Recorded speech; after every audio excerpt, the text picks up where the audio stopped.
This is a video on future shares growth. It's a continuing part of the continuing series on Polaris theoretical valuation formula. So when you go out to the Polaris website, like we're looking at now for Walgreens, and you go to the bottom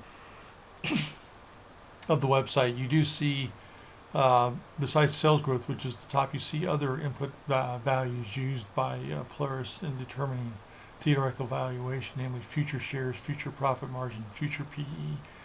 And then, as I've mentioned in other videos, you also get cost of capital up here, 8% for Walgreens. And then one last input parameter is the number of years you stay in the stage one called the competitive advantage period, which Polaris always uses 5 years as the default. Well, the future shares, you can see here for Walgreens, is a little over 1 billion outstanding shares. If you wanted to calculate what current shares are, you could look at the issue trend, take 1.015 to the fifth, and take this number and divide it by that calculation, and you bring it back and get your starting issues. You could also take this link here, which I won't take the time to do now, go out and look at what the starting current number of shares are, or go to other sites that have that kind of information. But what you're trying to do, what Polaris does is uses the trending of issues to get to this eventual future shares 5 years out. So as a reminder, here's the formula that's used by Polaris, and where we're at right now is talking about future shares. So how that's used is that if you take current sales, grow it for 5 years, take a time of a profit margin you think will exist 5 years from now, you'll end up with earnings company-wide divided by the number of shares, and you get earnings per share, and then earnings per share times a future expected price per earnings. You'll get a price in 5 years, and then you can discount it back to the present to get present value of that future price, and then you add it to your dividends, and then you get a present value, you get the valuation, theoretical valuation. So when you're talking about future shares, why are future shares even needed? Why would that become a factor? Well, decades ago, this wasn't that big of a factor. Companies typically waited to become fairly established before they'd even go to the capital markets. And then once they did, they do an IPO, get their shares, and or their cash issue shares. And the shares wouldn't change all that much from 1 year to the next. But today, you have companies going public much earlier, and when their needs are not really fully understood. And so they reissue shares over and over again during the startup phases. And even established companies, instead of relying on debt, you would think that a more established company has a proven track record in terms of cash flow, and they could go out and get debt based on that more certain cash flow.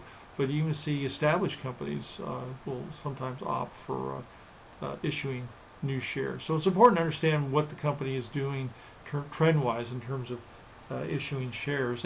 It can have a significant impact on valuation, because the way you calculate future shares is if you base it on the growth, that growth compounds over 5 years, and so that compounding makes the growth itself pretty a significant factor in the overall valuation. Well, I want to back up and talk more about the why do companies issue stock. And this is a picture that we've looked at before, and it just talks about the structure, kind of a broad structure of what a company does. It has operating activities, it has investment activities, or things like investments in fixed assets and things to support the operating activities of selling their products. And then the company will go out into the open markets and do financing, either through debt or through shareholders. Well, why does a company need to go back out there? Well, if we go look at an explicit cash flow, and this is one that's been used in other videos, and this is for Uber. But if you look like here in year one, the revenue, costs, things like, or expenses and things like, you end up with a negative cash flow in the first year. Now this happens to show going positive as soon as the second year, but typically a startup company would show negative cash flow for the first several years, and then gradually turn things around and go positive. Or they could be like Amazon, that actually makes a decision to reinvest heavily and have so many projects going in early phases that they're always doing a little bit of negative cash flow, and so they run negative for years. So when you have negative cash flow, the company needs to go to the markets and get money to cover those negative cash flows. Now there's three sources. This diagram shows there's primarily two. You issue debt or more stock. But a third one is one that was alluded to in previous videos, is that when you talk about cash flow, which is net income minus the reinvestment that goes on in a company, what's left over is considered free cash flow that could have gone to the stockholder. You know, the actual dividend is a discretionary decision. It doesn't have to be what's left over. It could be, it typically is much smaller than the overall free cash flow that the company could have issued. Some people refer to that as the potential dividend, but the actual dividend is smaller than that, and sometimes it's even zero. And so the third bucket is what is done with that. If you're not reinvesting it, you're not giving it back to the stockholders as dividends or even stock repurchases. Where does the money go? Well, it goes as a kind of you park it in a money market account or some low risk investment, and it does show up as an investment. But most stockholders or shareholders do not want a company to become both a combination of an investing company and a product company.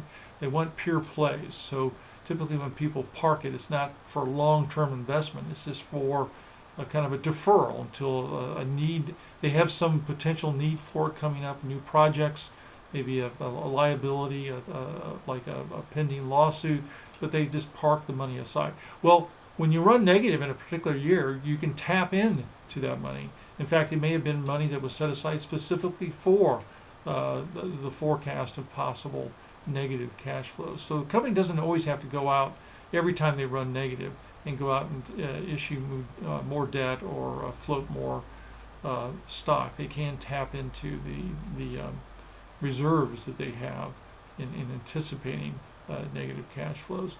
That works fine for companies that have had positive cash flows in the past, but if you're a company that's starting out and you're running negative year in and year out, you don't have any reserves to tap into, so you are definitely going out and either floating new debt or issuing new shares. Well, going back out to the Polaris website, the question comes up as to how does one go about forecasting what the future needs might be in terms of stock issuance to primarily cover negative cash flows.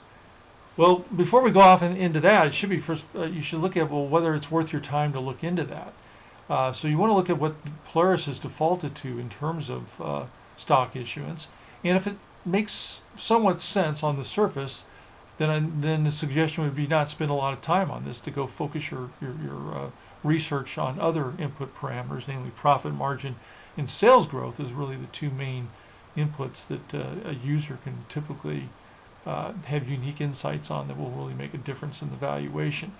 Only to go after future shares if something looks odd. For example, this is Walgreens, and established company. In fact, you can see here that Polaris has characterized it as a stable company.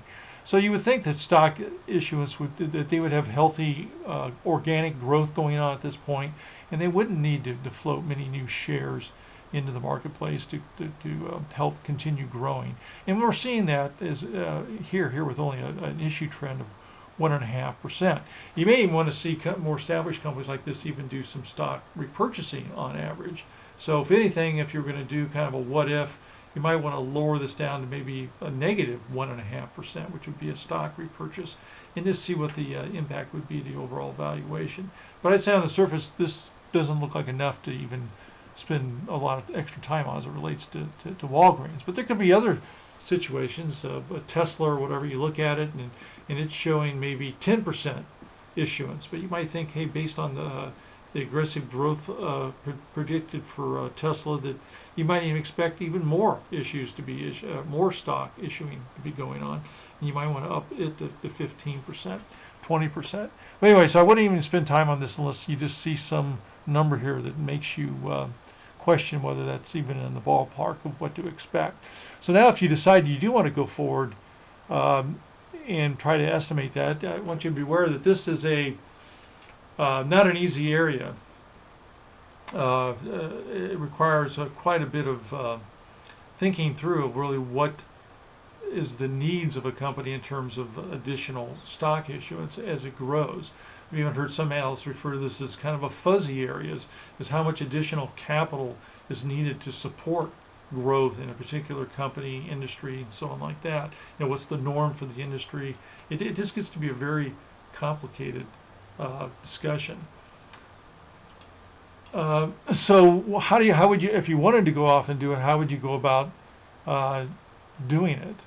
Well, one approach would be go out here to Dr. Damodaran's website, which I've referenced in the past, and he's got a spreadsheet, which I'm not going to bring up now, that has a column for sales to capital ratio.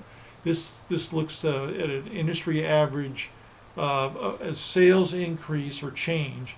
What is the typical capital requirements or changing in the capital that a company has as sales fluctuate?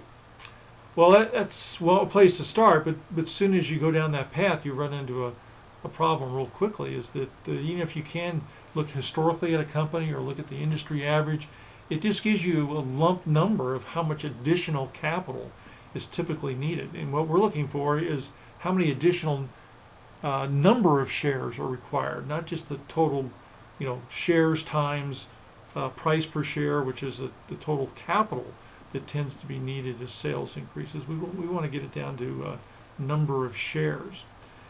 So this has actually been discussed even further by Dr. Damodaran out on his Musings on the Markets blog site, and he talked about share count confusion back here in July of 2018.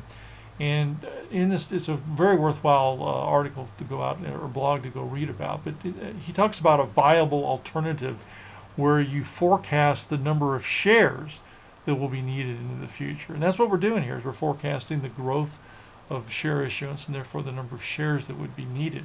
But he talks about a problem that this approach you get into, namely the circular nature of your valuation, because in order to turn that capital number into number of shares, you have to have some feel for what the price that you're going to get as you issue new shares into the future. So if you're doing this routinely year after year, every year you have to assume some price. But in a way, that's what we're trying to do here, is determine future valuation and likely where the price is going to go. So it's kind of a circular chicken and the egg kind of problem.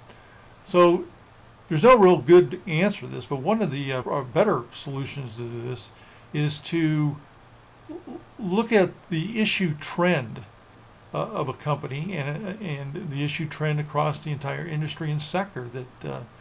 That now each company issues their stocks at different prices. Some can have price of hundreds of dollars per share of their stocks. Other companies in an industry might only have $10, $15 price tags, and even though their capital may be similar, total capital, it's vastly different in terms of number of shares.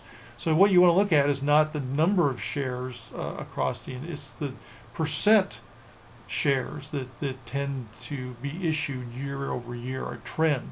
How many? What is the percent increase in share issuance from one year to the next for the company and for the industry? Also, while you're doing that, you want to look at sales trend during that same time period. And then what you can do is you can compare the issue trend to the sales trend, and then when you forecast future sales, you can apply that future sales growth to this relationship between sales and share issuance.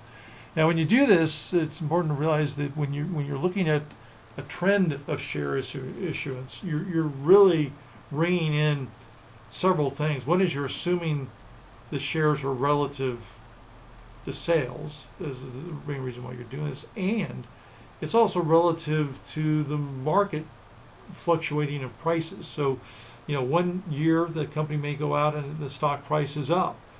Okay, the next year they go out and the prices are down. It just fluctuates. So when you get a share issuance trend, it has to.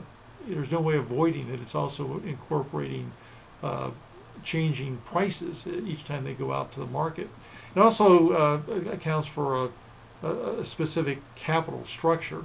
It's best to think of it as a fixed capital structure, even though you could even argue that it could account for a fluctuating. But let's assume that a company during, this phase that you're trying to get a trend, at least have a somewhat of a fixed amount of debt versus equity that they rate when they go out to the marketplace. So it really boils down to the two things.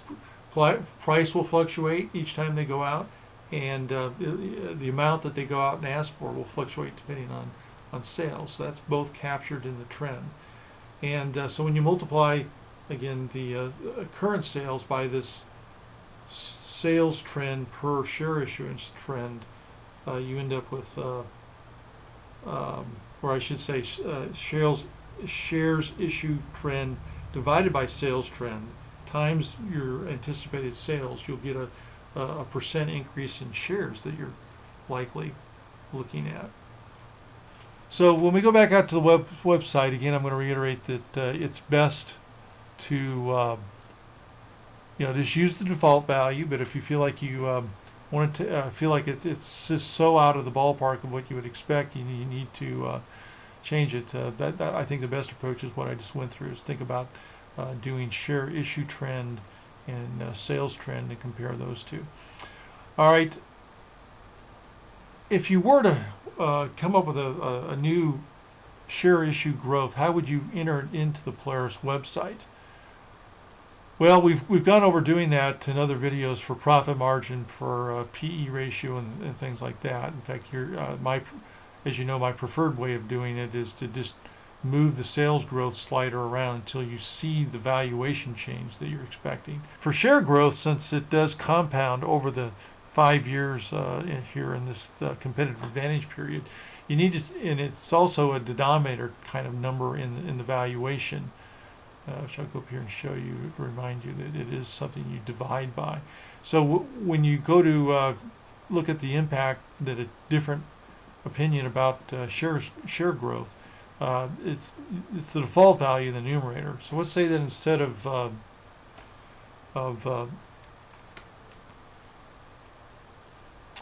growth of 1.5%, maybe you think it's going to go the other way, and it's actually going to Walgreens is going to do a repurchasing of 1.5% per year. So you would take 1 plus the default, and you would divide it by 1 plus the what you think it is. Well, yours is minus, so let's say that'll be 1 minus 0.015. So it's 0.985. So 1.015 divided by 0.985 is 1.03. And then you take that to the 5th power, and you get a total valuation change of about 16%. So makes sense that if the company can generate the same kind of sales growth and everything else that goes in the valuation input, yet they can end up with less shares. They can also use some of their earnings to buy back shares during this time. You're going to have a higher valuation. So move the sales growth slider around until we see the theoretical sales growth go up by about 15%, which would put it up a little above $100. And so we'll stop there and we'll say, okay, if you were to assume stock repurchasing versus a little bit of stock issuance over the next 5 years, you would see that kind of an investment return of to 15.4% versus 11.9%. All right, thanks for listening.